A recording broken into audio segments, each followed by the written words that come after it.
Anong mensahe ang kailangang marinig ng mga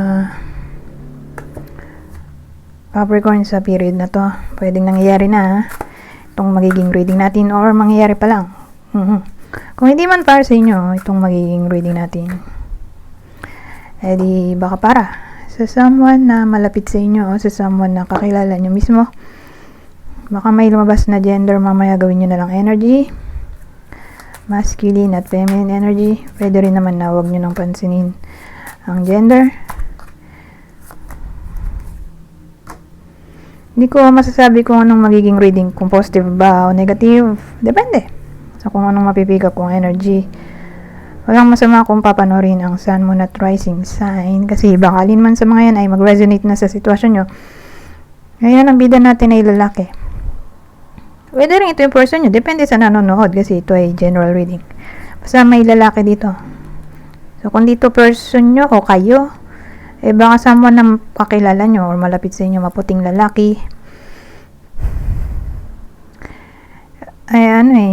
Napunta siya dito sa third party situation.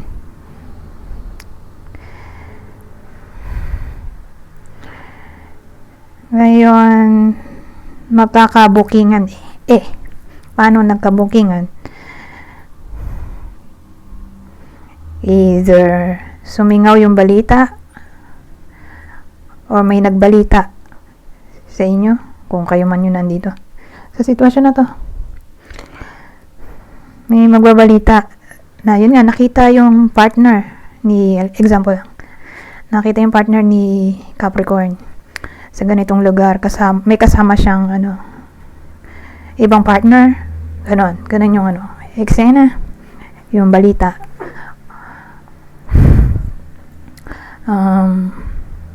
Basta ganun, parang may nagchika or manggagaling mismo yung chika sa kapatid.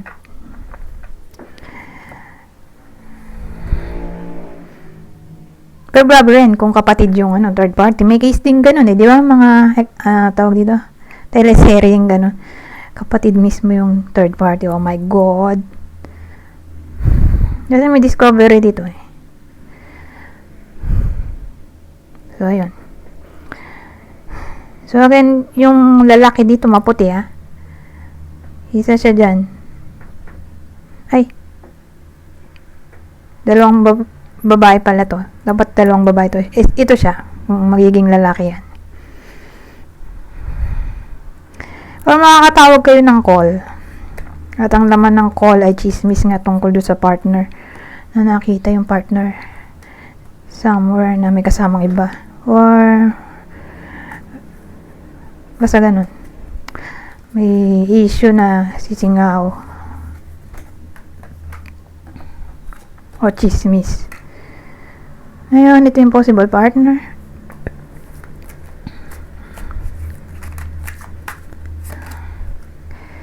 Ano ba to? Wands, a page of wands, isa sa fire sign, Aries, Leo, Sagittarius. Itong Virgo. Naging 4 na. May Mars tayo, Deep Scorpio, Aries, ito Capricorn.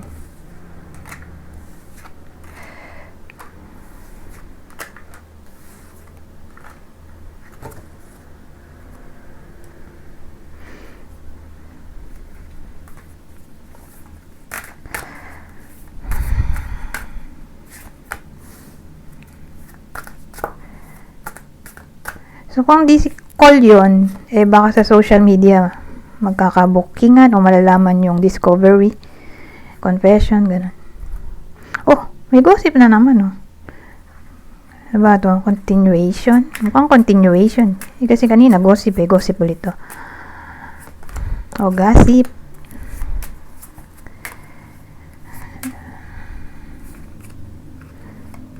Mukhang continuation. Karma.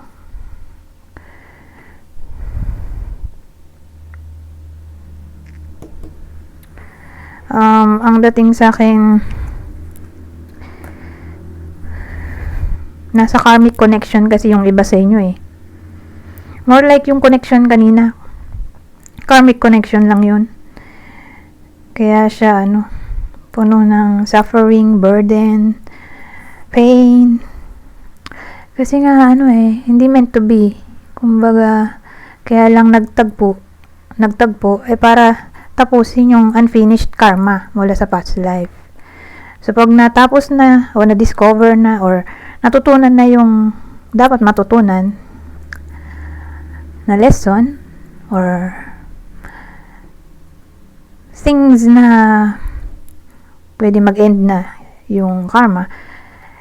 So, pag ganon, sa hiwalayan ng ending. Kasi nga karmic lang sila. Nagtagpo lang sila para tapusin yung unfinished karma.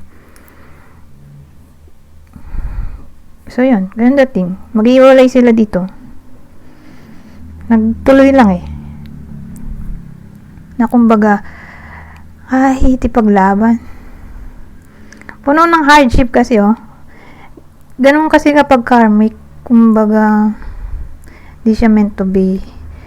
Meron lang kayong lesson na kailangan matutunan together, or may kailangang tapusin na karma nga. So, after nun, matapos, madiscover, and ending na. Ganun.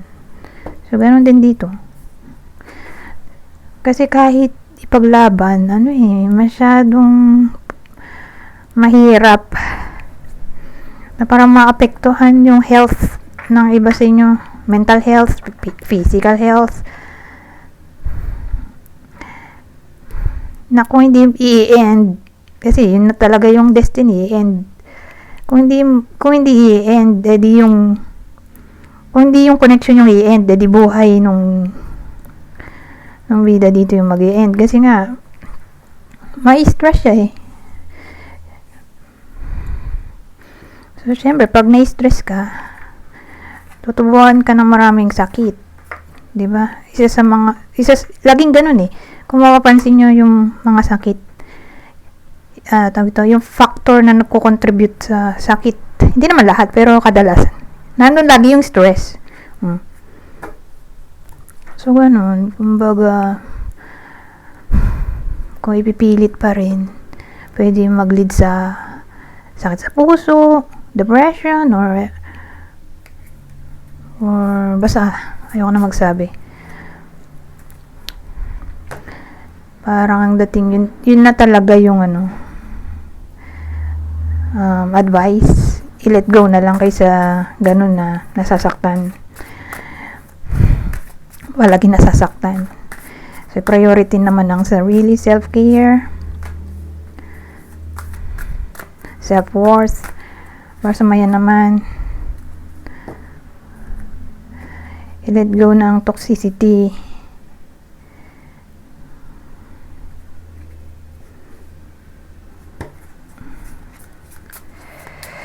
So, again, yung kanina, continuation. Dito, tingnan natin. Babae. Woman to woman connection, or baka friend nyo to, babae, or kapatid.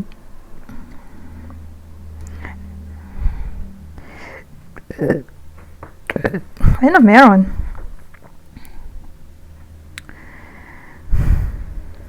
Maraming pwedeng case. Sabihin natin, okay naman sila, communicative, di ba? Pagdating dito, nawala yung communication. Coffin.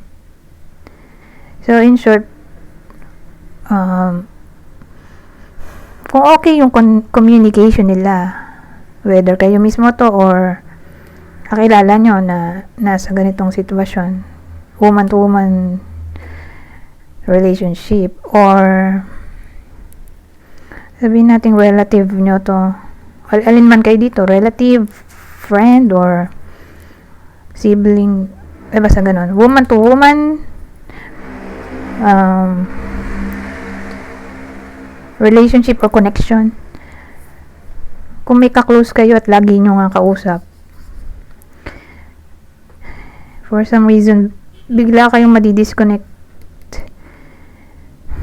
Okay, ngayon, kung ang case nangyayari na, disconnected na, babalik yung communication.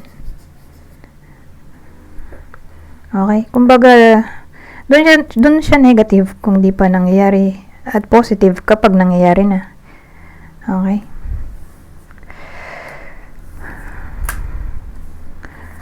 Positive, babalik yung communication. Pero ang bida dito ay, ito nga, mature woman. Sa pag-mature woman, 40 years old and above, or puti na lahat ng buhok, o pumuputi na. Mukhang matured na sa edad. Or bagets pa, sabihin natin 20 to 30s, pero puti na buhok niya. Aliman dyan, itong matured woman.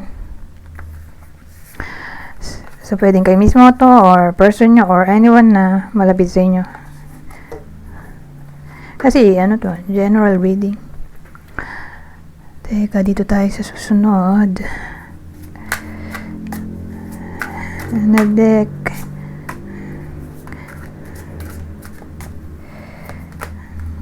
Oh, ito na yung pinakamagagandang cards. Lovers, Two of Cups. Anong meron? Pero may isa pa.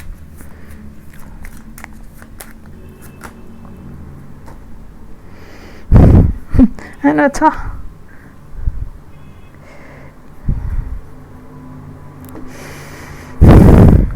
Matulog ka. Ang ganda to Eto, di ko masabi. Maganda ba to?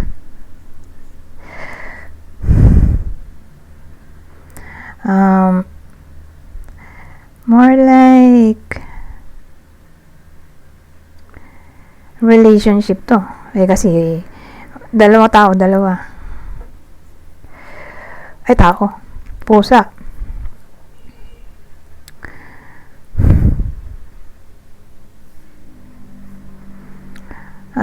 Ang dating sa akin, may someone sa magkarelasyon ay magiging magastos sa period na to.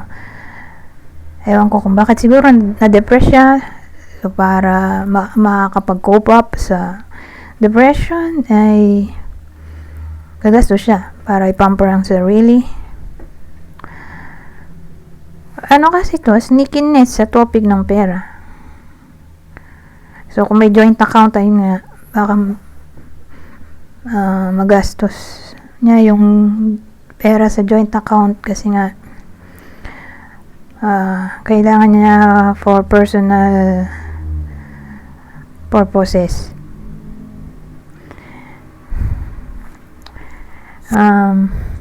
Or for self-care.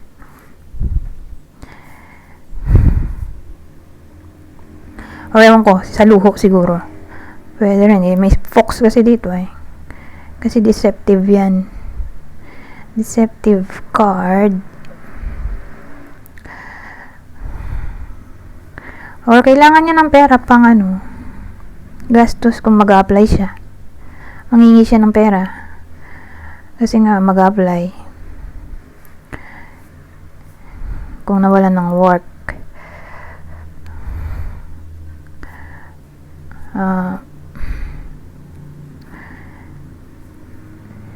Stealing of money. Oh my God.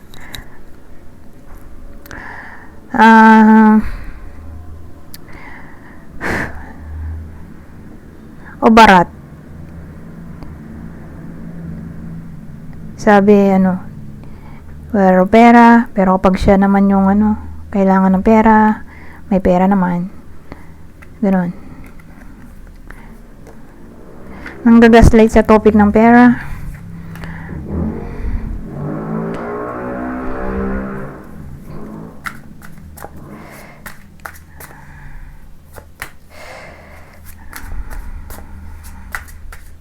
Sabi ng dating, kumbaga,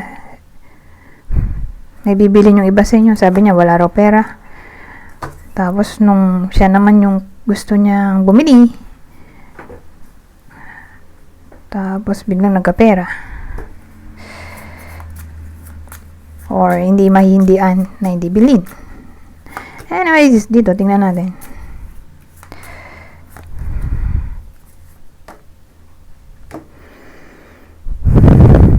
Ano kaya to? Magician. Oh, may 5 of wands pala to. 5 of wands, the magician. Moon. Book. Pero may ano. Magician. Ano ba to? Teka, sumakit ng ulo ko.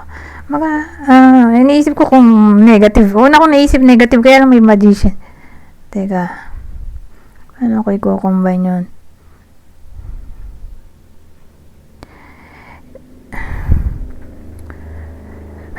So, unang scenario.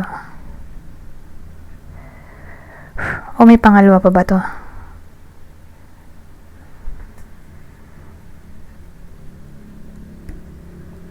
O, unang scenario nga muna.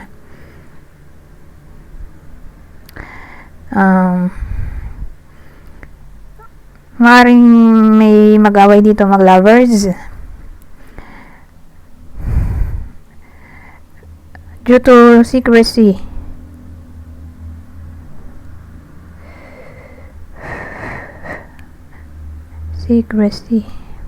Kaya may magician. Ano ba yun?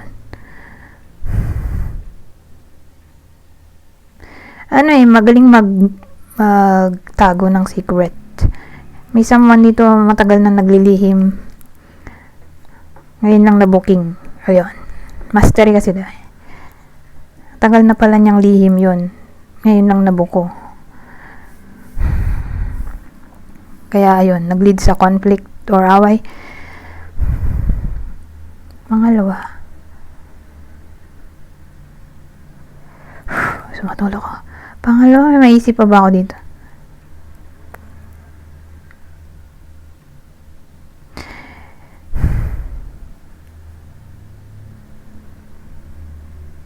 Sa work to. Yung pangalawa sa work. May tawag dito. Secret rivalry na nangyayari sa workplace. Or secret competition. So in short, mabavibe to ng iba sa inyo na para bang may ka-workmate sila na laging nakikipag-compete.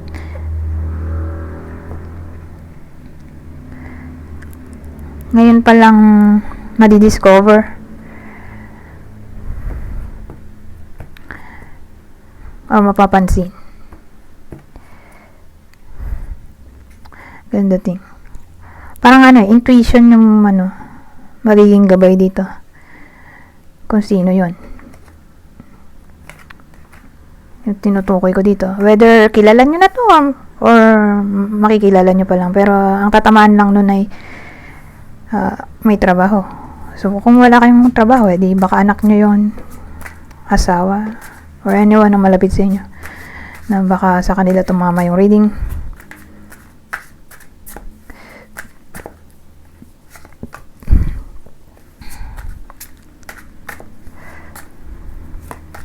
Kasi kung nangyayari na yun, gano'n pa rin siya.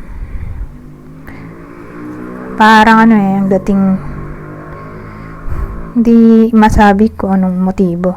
Kaaway ba yun? Or kakampi? More like plastic na tao.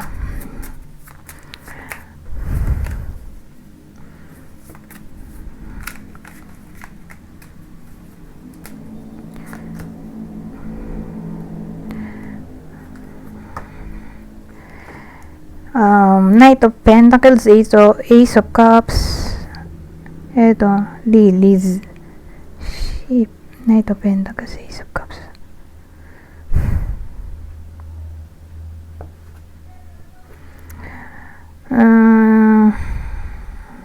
Ano to?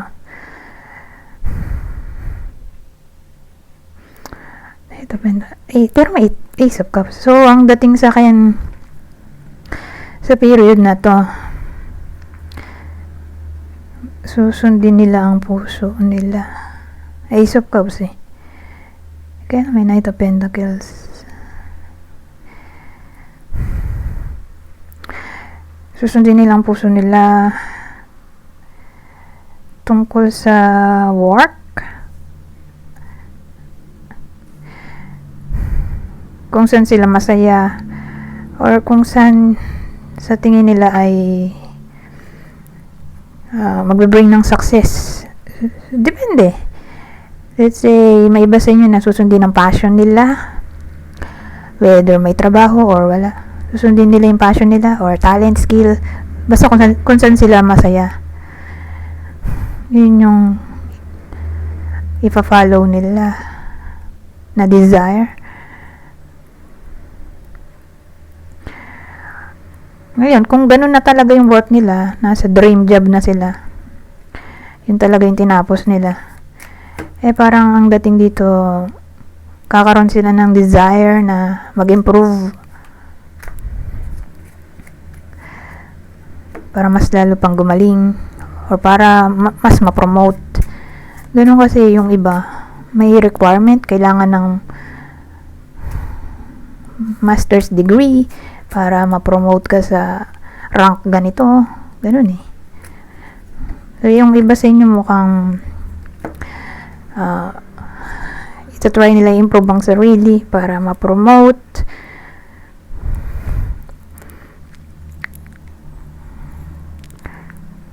Ano pa ba yung naisip na? Ramboy-ramboy na sa isip ko. Yung iba sa inyo ay baka maisipang mag-abroad. Or all of a sudden, bigla na lang titingin sa sa internet tungkol sa job offering sa abroad. Titingin pa lang naman, di naman necessarily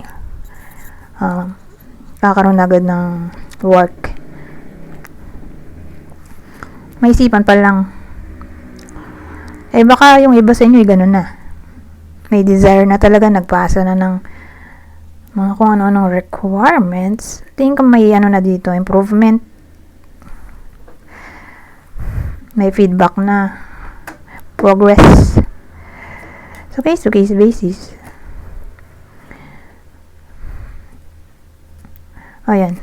Ilang minuto na ba ito? 23 minutes na ba? Dito tayo mag-end sa last deck ko. Babasahin ko na lang para mabilis. Kunin nyo lang yung mensahe na sa tingin nyo ay fit sa sitwasyon nyo. General advice at prediction na to sa period na to. So sabi, goodbye to the old, hello to the new. You've finished one part of your life and now a new and even better part is beginning.